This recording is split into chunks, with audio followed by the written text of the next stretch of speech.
sukacita berita kekuatan firman Tuhan bagi kita. Mari kita buka dari kitab Nabi Yesaya. Kita buka Yesaya 40 ayat 27 sampai ayat 31. Yesaya 40 ayat 27 sampai ayat 31. Demikian firman Tuhan, saya akan bacakan untuk kita semua. Yesaya 40 ayat 27 sampai ayat 31. Demikian firman Tuhan. Mengapakah engkau berkata demikian, hai Yakub, dan berkata begini, hai Israel? Hidupku tersembunyi dari Tuhan, dan hakku tidak diperhatikan Allahku. Tidakkah kau tahu dan tidakkah kau dengar? Tuhan ialah Allah kekal, yang menciptakan bumi dari ujung ke ujung. Ia tidak menjadi lelah dan tidak menjadi lesu, tidak terduga pengertiannya.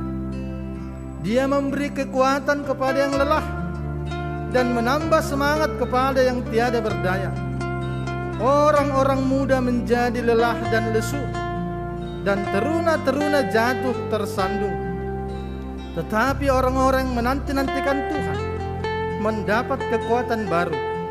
Mereka seumpama Raja Wali yang naik terbang dengan kekuatan sayapnya. Mereka berlari dan tidak menjadi lesu.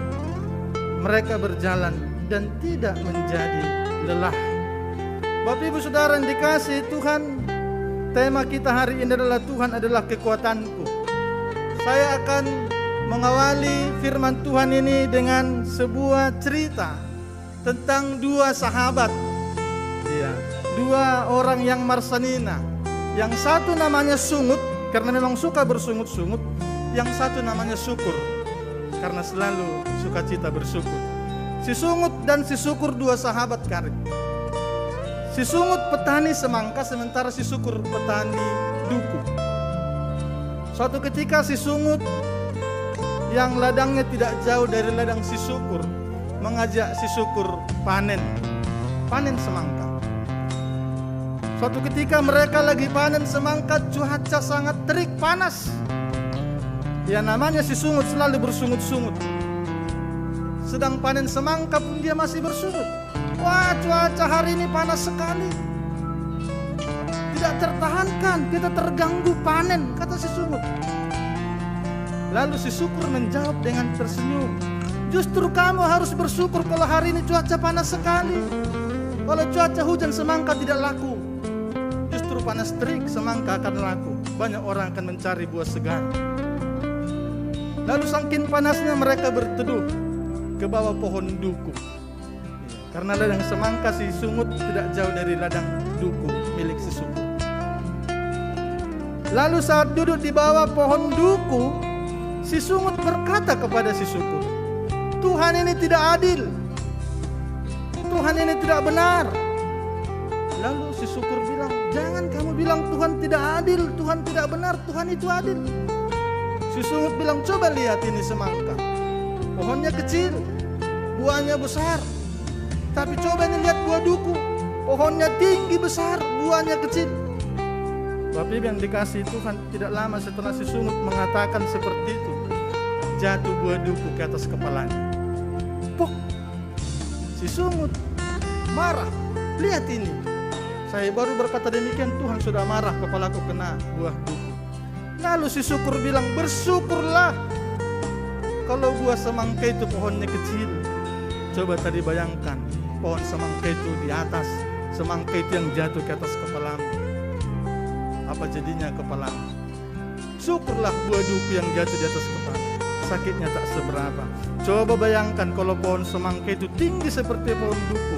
Lalu saat kau di bawah buah semangkanya jatuh menimpa kepalamu.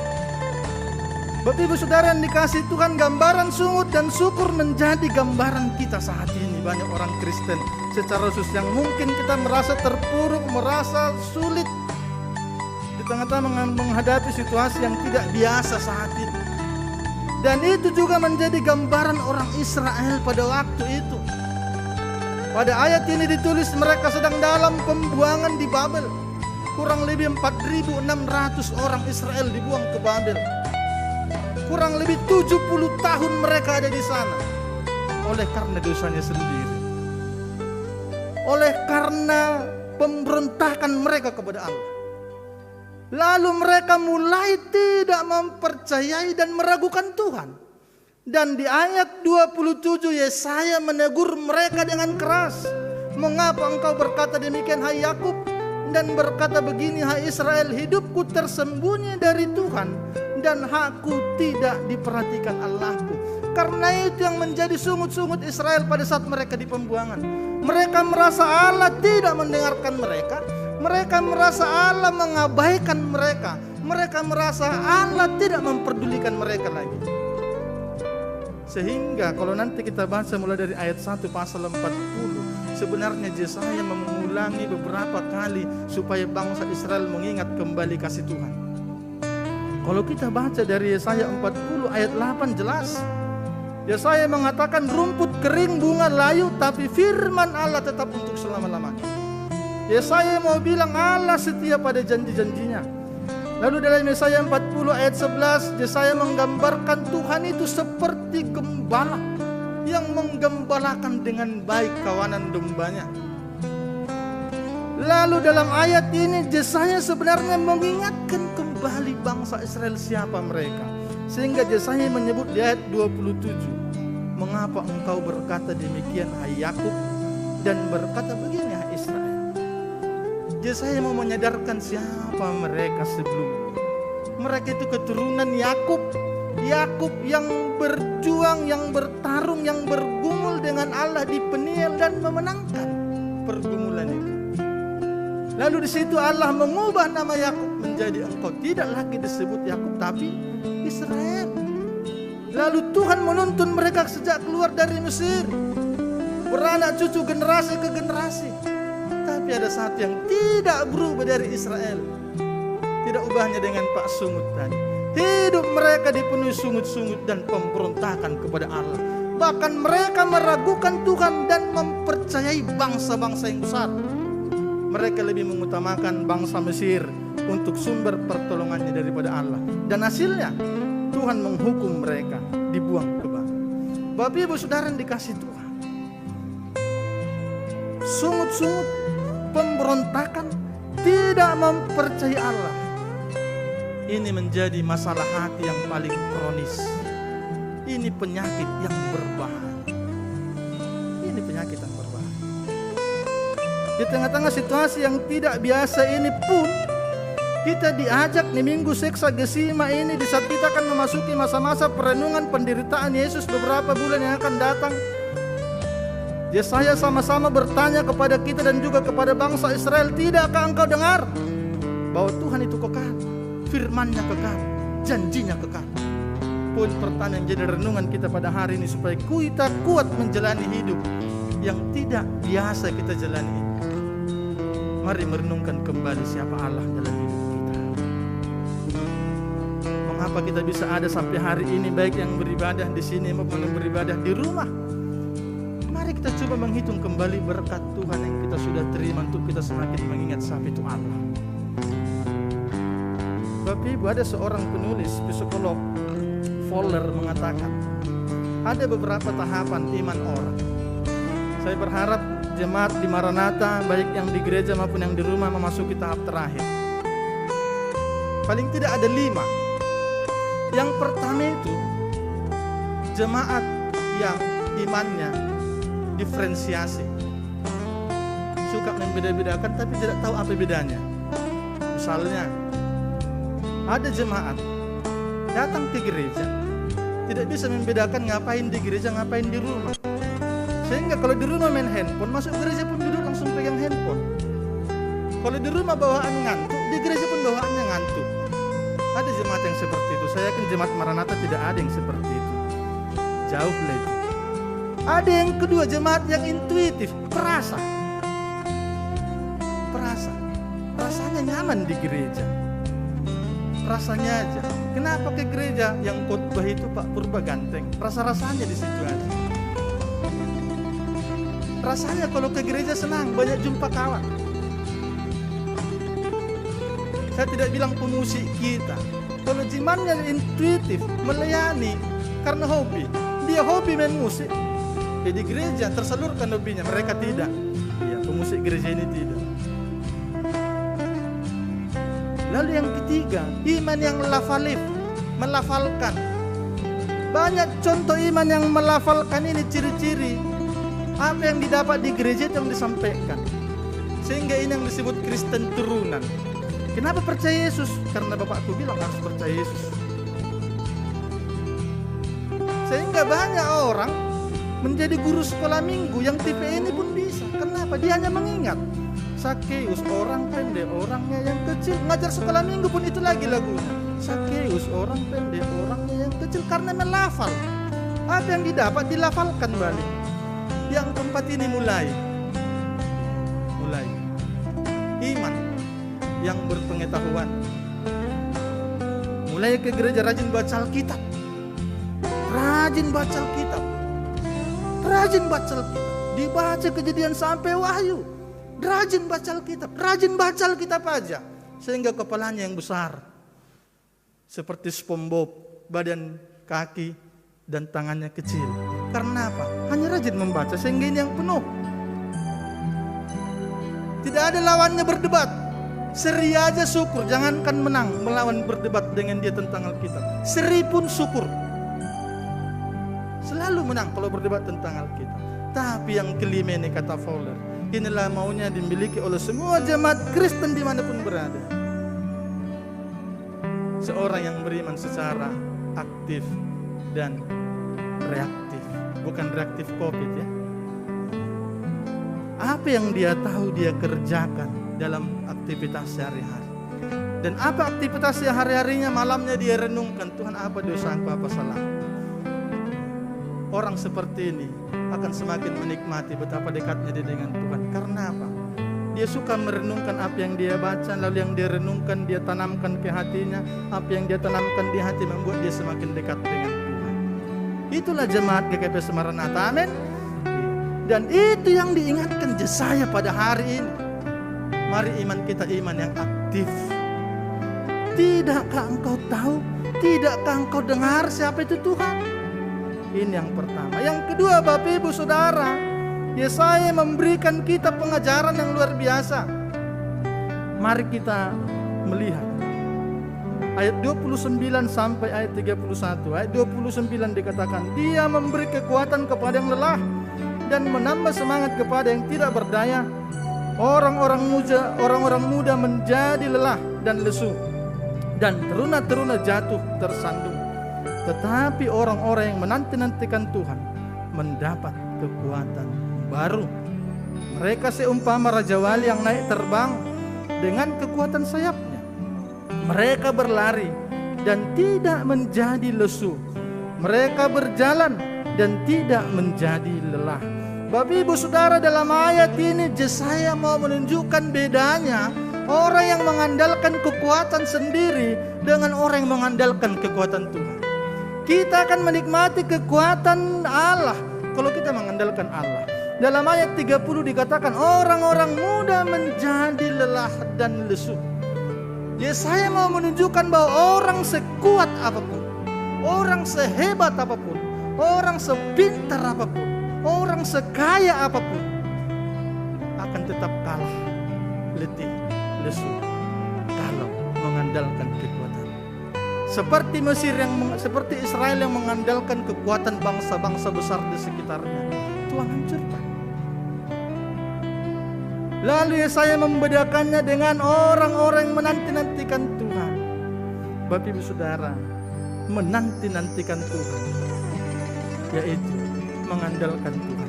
Saya suka dalam bahasa Simalungun disebut ayat ini. Tapi halak namar tenger niuhur bani Jehovah jupahan gogoh namar dapat.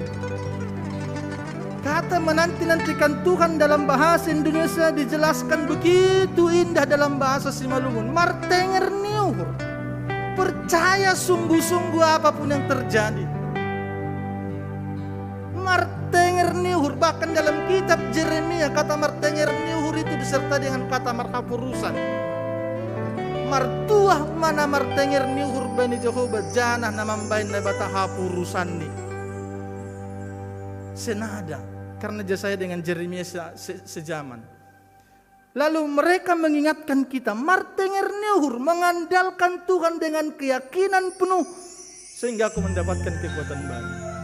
Bapak Ibu Saudara yang dikasihi Tuhan, martenger neuhur mempercayakan diri seutuhnya kepada satu-satunya yang paling layak dipercaya, yaitu Allah. Martenger neuhur berbicara, Tuhan aku menyerah, biarlah Tuhan yang turun tangan.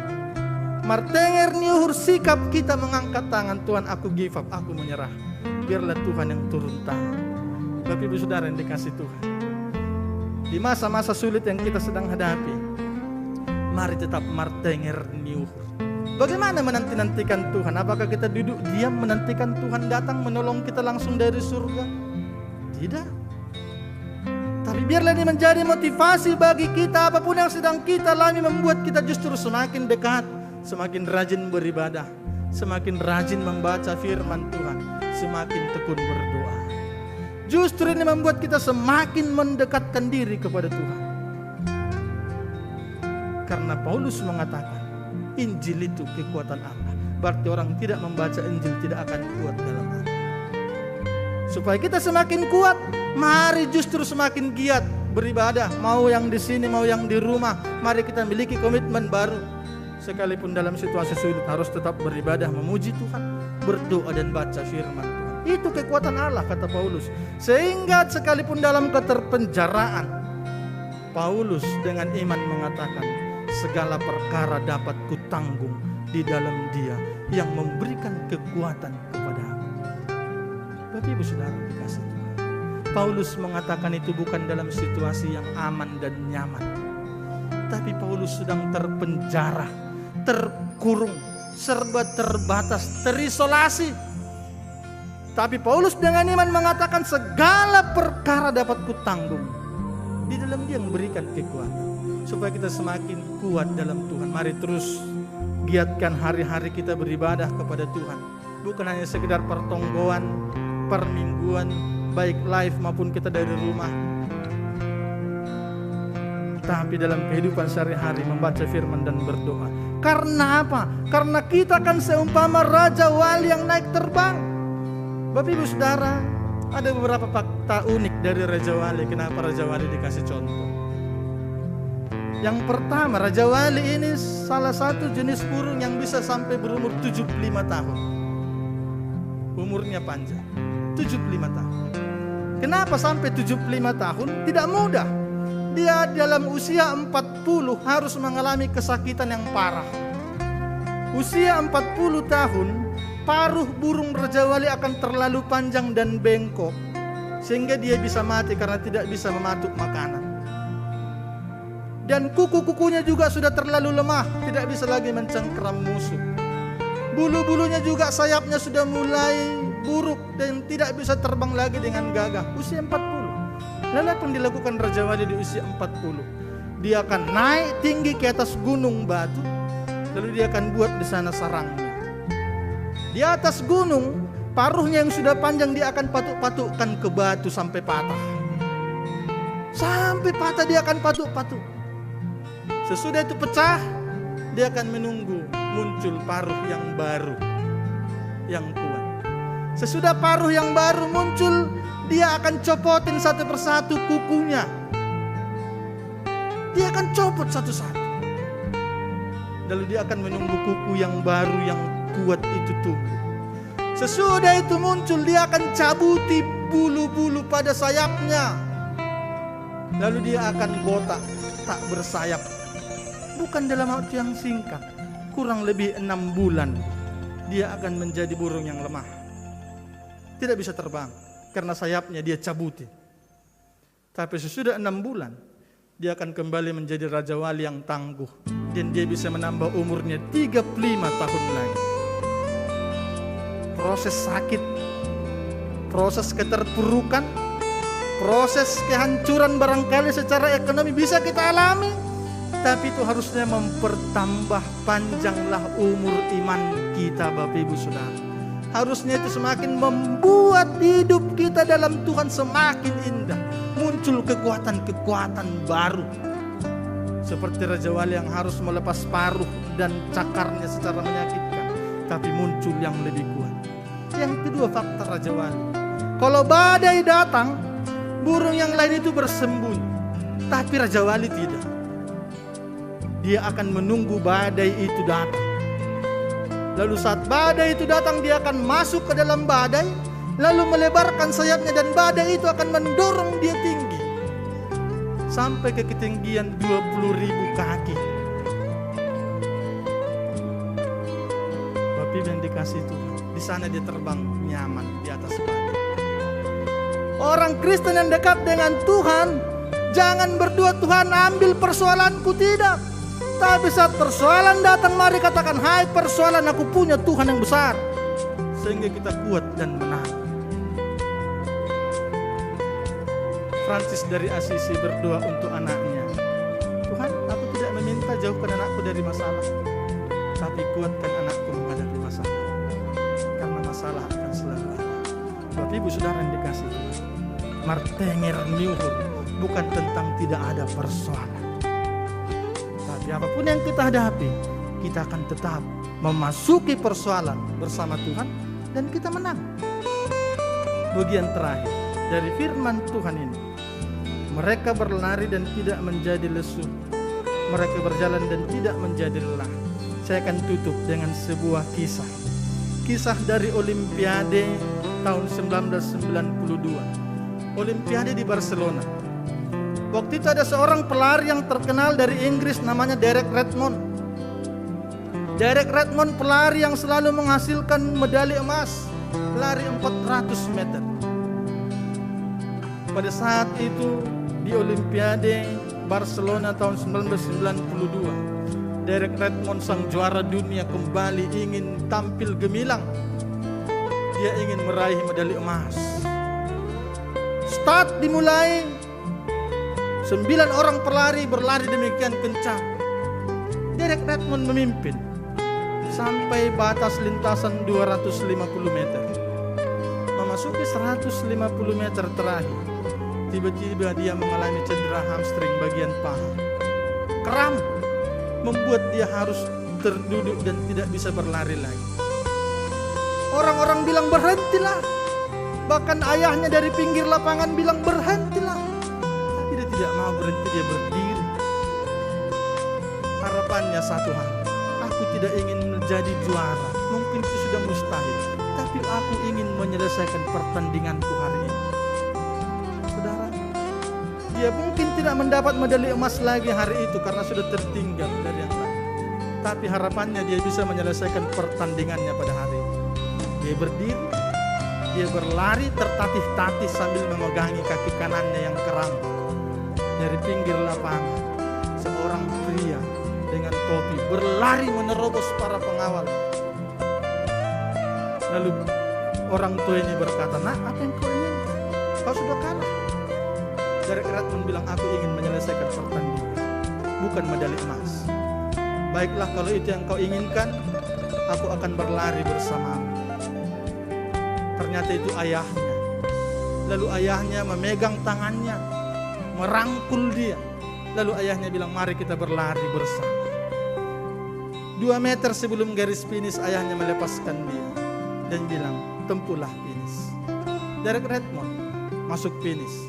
Penonton bertepuk tangan, bukan karena dia dapat medali emas, tapi karena dia menyelesaikan pertandingan dalam situasi sulit. Bapak Ibu Saudara, Tuhan tak pernah janji seperti lagu pujian. Langit selalu biru, jalan selalu rata. Tuhan tidak pernah berjanji hidup kita aman-aman aja. Mungkin kalanya kita seperti Derek Redmond, ingin berhenti karena kesakitan, karena keterpurukan yang kita tidak sanggup. Tapi Tuhan datang, menopang kita, merangkul kita. Dan dia ingin terus berlari bersama kita, menyelesaikan perjuangan iman kita. Tadi doa syafaat didoakan, tidak tahu kapan COVID ini berakhir. Bukan semakin rendah, tiap hari tambah 14.000 kasus, 13.000 kasus. Kita tidak tahu Tapi hari ini Yesaya menguatkan kita berlari dan tidak menjadi lesu. Karena teman kita berlari, Allah surgawi sang sumber kekuatan. Biarlah firman Tuhan hari ini kembali menguatkan kita. Sebagai ayat terakhir saya akan sampaikan dari Yeremia 17 ayat 7. Diberkatilah orang yang mengandalkan Tuhan, yang menaruh harapannya pada Tuhan. Martuah ma namar tenger nyuhur bani Jehovah.